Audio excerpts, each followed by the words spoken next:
Hello and welcome again to our short series about tips and tricks with Shuko Connect, our self-service portal for your digital order process. Today we will focus on the entry page. The entry page does include various relevant information. So first of all, we have the area of purchase orders. Over here you can find all new documents and changes. Next up is the shopping cart. Within the shopping cart, you can see all the articles that are currently within your shopping cart. Further, we also have an area for watch lists. Over here, you can see all your current watch lists and the number of items that they include. I will focus on the watch lists in more detail in one of the next videos. We also included a direct link into the DocuCenter. If you have the role of the controller, you can also see the accounting area.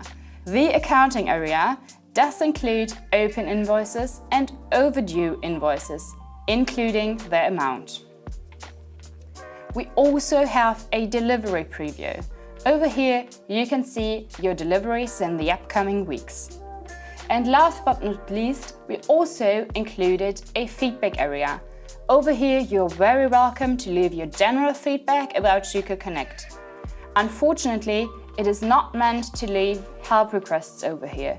It is really meant for you to leave your wishes for further improvements of Shuko Connect. So, thanks for watching, stay connected, and I'm looking forward to next time giving you even more insights on Shuko Connect.